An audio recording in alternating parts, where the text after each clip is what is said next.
Were you ever the bottleneck in your own business? Do you ever felt like there was a stage where you were the bottleneck in your own business? You were in certain ways holding the company back. Yeah. I think when I had a big blocker when it comes to making content, the content guys are gonna laugh now.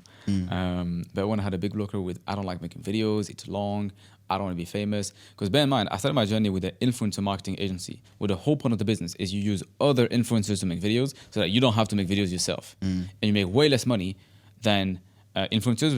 You make more money overall and you don't show your face. That's the whole purpose of the business. So I went from that to the opposite, which is now I make videos and people recognize me, etc. At first I had a big blocker. I was like, I just don't like it. Like, can we just get someone else to make a video? Can I make less videos? They get more views. Like, it's just long. Do I have to speak in front of the camera? What if I stutter? Then we have to cut it. Like, all this led me to make a lot less content than I should, and led us to get less marketing and leads overall than we should. That was probably about a year ago.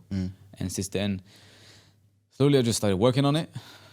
And then, unfortunately, the fame caught up where, okay, the first guy recognized me outside, and the second guy, and now 10 guys.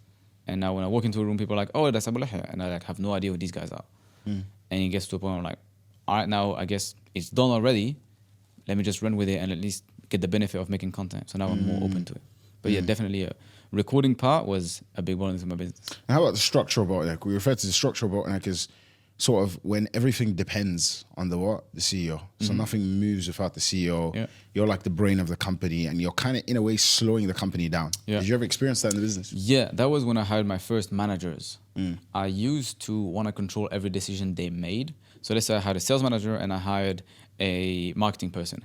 I would usually just use them as an extension of me. I'll be like, I'm still the brain, you're the muscles, I'll tell you what to do, you just do it because you kind of understand how I do it. And that works until you start hiring 5 managers. And then you start hiring C-suite that manage managers. Like, you just can't. And I was like, so does that really mean I have to let go?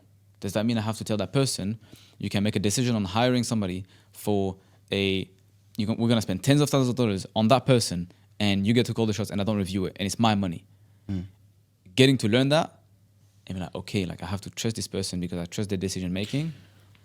Interesting. All right, real quick, I just want to tell you something very important. Over the years, many of you have come to me and said, look, I want to make hijrah, I want to memorize Quran, I want to do all these things that please Allah, but I'm financially stuck. Abu Lahya, how can you help them? Yeah, actually this Sunday at 7 p.m. I'm posting a masterclass that I spent over 50 hours preparing, where I share exactly how I've done it, how they can do it too. There's over 2,000 Muslims that already use this message along Barak, and I'm sharing everything but completely free. It's at 7 p.m. UK time or 2 p.m. Eastern time, and it's live. Like, literally, you can speak in the chat. You can get the link below. Yeah, they can click the link below, Check select the slots, and register your spot. It's very important that they show up live because it's a live training. Chat to me, how did you know what to let go of first? Like, there's so many things to let go of. You mean when I started scaling my business? Yeah, as you start scaling. The first thing you let go of is fulfillment. So it actually happened by mistake. I had about 90 students myself. That's for the mentorship program.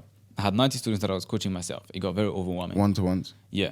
A'udhu billah. But the thing you know with me is that I care a lot about fulfillment. Yeah. So even though I had 90 people, they still had a great service. I just had a trash life. Yeah. I was like literally 11 hours a day on WhatsApp. I was the best keyboard warrior in the world. Yeah. Right? I was like answering questions left, right, and center. After that, I was like, it might be a bit too much. And I had that limiting belief that I can't delegate that because if people are buying my mentorship, then someone else can train them. See me. Exactly. Yeah.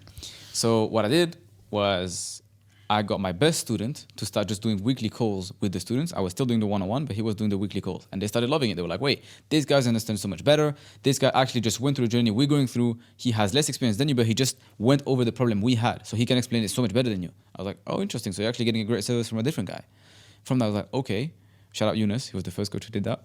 And he went through the coaching phase, started taking on students himself. And I was like, wait, now I can build a machine where I sell the people, but he fulfills on them. So I can make way more money by just focusing on that. And they still get a great service because he's handling fulfillment.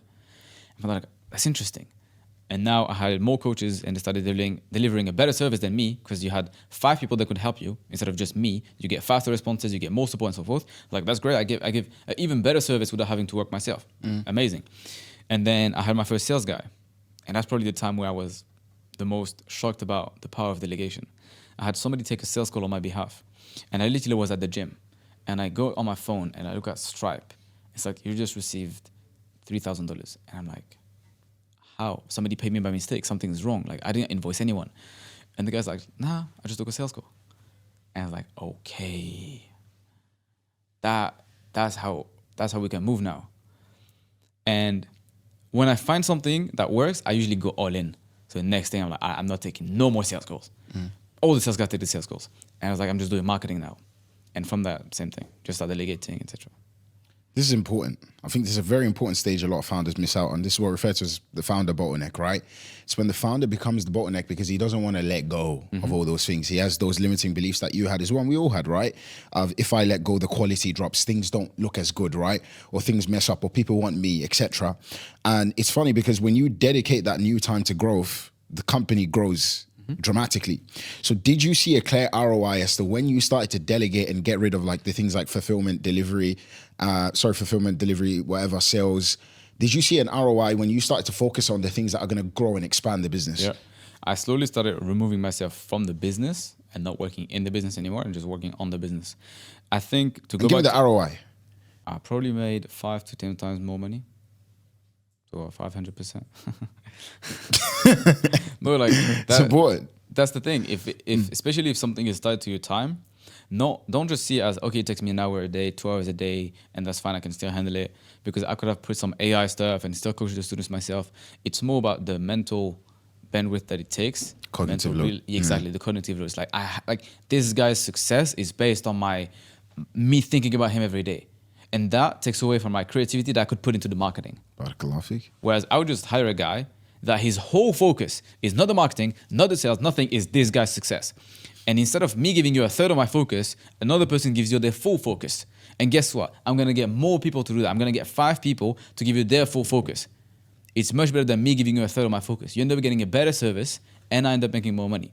And I think the limiting belief that operators have is that they think the quality of the service has to drop if they don't do it themselves. And that's because they don't know how to teach great operators and great service themselves. You're very right.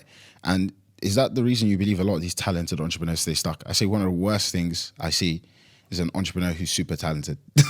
Sometimes it's a problem. I'll give you an example, right? One of our clients, Shimps, right? Again, pharmaceutical consultant. Not this one. My videographer is called Shimps, he's behind the camera. Pharmaceutical consultant, right? It was a great guy, right? Allah barik. Like, you know, it was great at what he did. The reason people bought his service, you know, he's worked at companies like Pfizer, you know, big pharmaceutical companies, but they wanted to talk to him, right? And he came to me and I'm looking at his, like, basically how he spends his time. We're looking at it and like, this guy's all day delivery fulfillment, call meetings with clients. I'm like, yeah, well, no wonder your business isn't growing, right? And he told me, like, I can't even take on more growth. He's bottlenecking the business, right? By very definition. And I remember we started to delegate and move certain things over. He ended up 4Xing in revenue, right? And again, it was weird for him because it's like people are even happier. This is what people don't realize. You see, somebody who does a job 80% as good as you, but puts their 100% focus is better than you with 100% quality, but 30% focus because you have to focus on the other departments of the business. And I see this is why, because he was so good at what he did, that's what sometimes keep them stuck. So this is why I say, do you believe that talented entrepreneurs, being talented is one of the things that keep entrepreneurs so stuck? I think being talented is good, but if you can't transfer over the talent, then you're going to bottleneck the business.